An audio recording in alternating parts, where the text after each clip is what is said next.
Hello बच्चों, कैसे हैं बाबू? आप सभी को गुड मॉर्निंग और आप सभी का आपके अपने YouTube channel spark science zone में स्वागत है।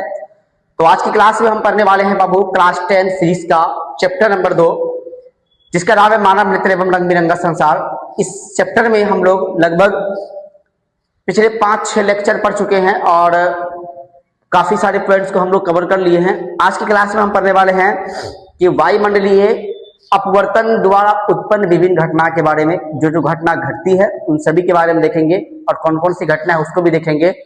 तो इस क्लास को शुरू करने से पहले, वीडियो में आगे बढ़ने से पहले आप सभी स्टूडेंट चैनल को सब्सक्राइब कर लें, वीडियो को लाइक करें, कमेंट करें, ठीक है, शेयर भी करें बाबू आप सभी। और जो स्टूडेंट फेसबुक आईडी से पढ़ते हैं उस फेसबुक आईडी को है ना फॉलो जरूर कर ले, वीडियो को शेयर करें, कमेंट करें, ठीक है। तो हम आज क्लास को शुरू करते हैं। आप सभी स्टूडेंट वीडियो के अंत तक बने रहेंगे, ठीक है ना। तो इसमें देखेंगे बाबू आप सभी, ध्यान देंगे आप सभी स्टूडेंट।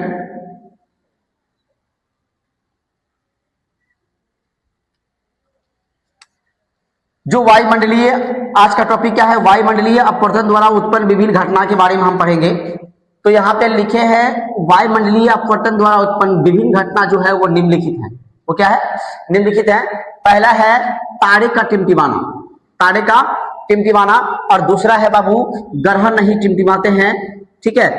तीसरा तारे की आभासी स्थिति और चौथा है अग्रिम सूर्योदय एवं विलंबित सूर्योदय के बारे में पढ़ेंगे हम लोग, ठीक है। एक एक करके सभी के बारे में डिटेल्स पढ़ेंगे। तो क्वेश्चन यहाँ से बहुत बार पूछा गया है बिहार बोर्ड के द्वारा कि तारे का टिमटिमाना है ना, कि तारे क्यों टिमटिमाते हैं या तारे टिमटिमाते हैं क्यों, इस प्रकार से रीजन वाइज क्वेश्चन में, है ना। तो आप सभी स्टूडेंट इस पॉइंट्स को अच्छे से पढ़ेंगे ध्यान से, ठीक है।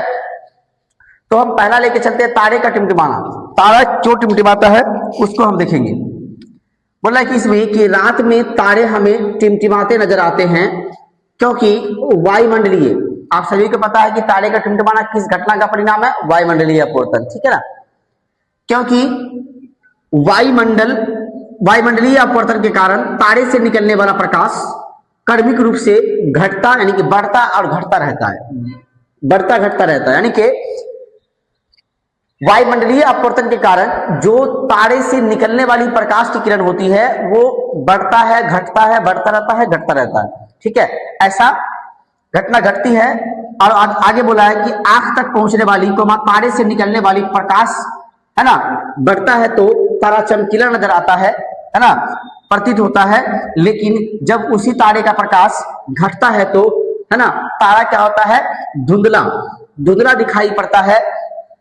इस तरह से है ना बार बार तारे का चमकीला या धुंधला दिखाई देना ही तारे का टिमटिमाना कहलाता है। कहने का मतलब यह है कि जब तारे से निकलने वाली प्रकाश की किरण जब बढ़ता है तो तारा हमको चमकीला नजर आता है, और वही तारे से जब प्रकाश की किरण घट जाती है तब वही तारा हमको क्या होता है? धुंधला दिखाई देता है। तारे क्यों है ना बार बार तारे का चमकीला एवं धुंधला दिखाई देना, है ना, कह सकते हैं यही है घटना तारे का टिमटिमाना, ठीक है ना। और ये घटना होता है वायुमंडलीय अपवर्तन के कारण। तो आप सभी स्टूडेंट इसका स्क्रीनशॉट ले लेंगे, है ना।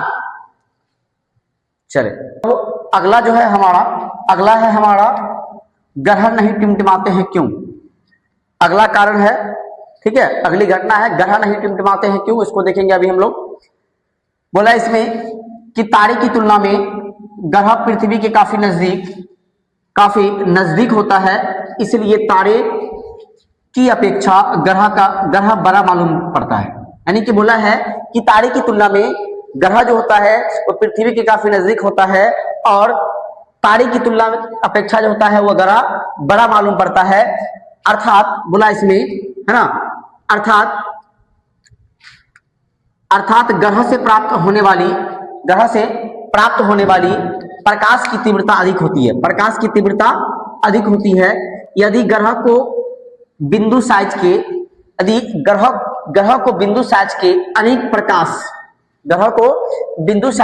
प्रकाश स्रोत मान लिया जाए तो सभी बिंदु साइज के प्रकाश स्रोत से हमारी आंखों, है ना, में प्रवेश करने वाली प्रकाश की मात्रा में कुल परिवर्तन का औसत मान क्या होगा बाबू?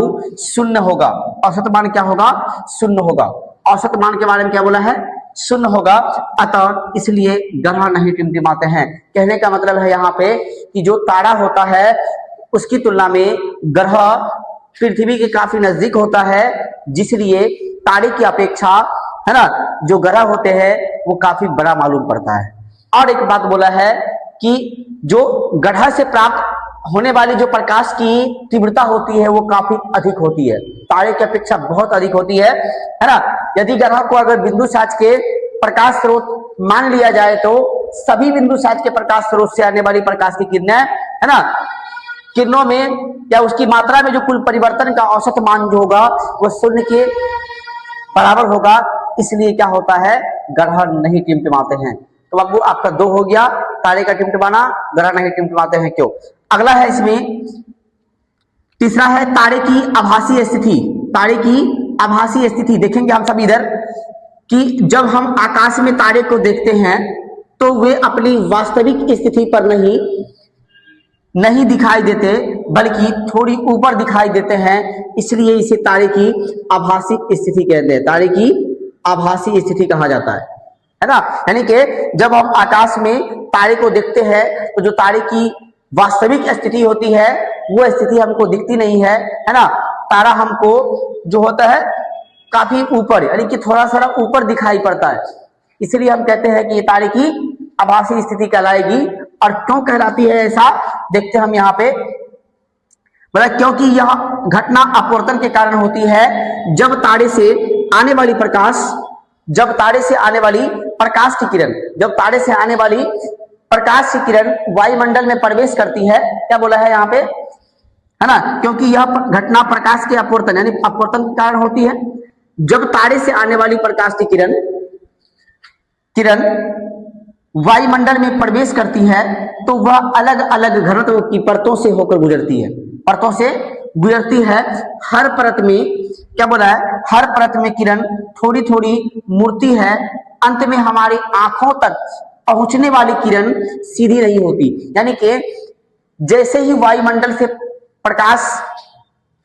में प्रकाश प्रवेश करता है तो वायुमंडल में जो प्रकाश का डेंसिटी होता है वो घनत्व होता है वो अलग अलग होता है परत के हिसाब से। और जैसे ही सभी परतों को पार करती है ना, क्या बोला इसमें, अलग अलग घनत्व की परतों को पार करती है यानी गुजरती है। और हर परत में जो प्रकाश की किरणें होती है वो थोड़ा थोड़ा मुड़ता है, यानी कि मुड़ जाती है वो, ठीक है। और कहता है यहाँ पे कि हमारे आंखों तक जो पहुंचती है वो प्रकाश सीधी नहीं होती। कहने का मतलब है, अगर हम सिंपल में देखें बाबू कि मान लो कि ये वायुमंडल है, यहाँ से प्रकाश प्रवेश किया और इसकी एक और परत है, यहाँ पर आएगी, इस पर से टकराएगी, हल्का मुड़ेगी, फिर इस पर से टकराया, हल्का मुड़ा, यानी कि इस तरह से जो हमारे आंख तक पहुंचने वाली प्रकाश होती है वो बिल्कुल सीधी नहीं होती। और हम लोग ये पढ़ते आए हैं कि प्रकाश हमेशा सीधी रेखा में गमन करती है ना। चलिए उसके बाद बोला है नहीं होती, और बोला है कि हमारी आंख मान लेती है कि प्रकाश सीधी रेखा में है, इसलिए तारे की आभासी स्थिति दिखाई पड़ती है। ये इसकी रीजन है। तो आप सभी स्टूडेंट इन सभी का स्क्रीनशॉट ले लेंगे, ले लिए स्क्रीनशॉट। तो आप सभी स्टूडेंट से हम मिलते हैं बाबू अगली क्लास में, और इसका एक घटना बच गया है उसको प्रकाश के प्रकीर्णन और टिंडल प्रभाव के साथ हम आएंगे। आप सभी स्टूडेंट वीडियो को लाइक करें, चैनल को सब्सक्राइब कर लें, ठीक है, कमेंट एंड शेयर जरूर करें बाबू। मिलते हैं आप सभी से हम अगली क्लास में, धन्यवाद।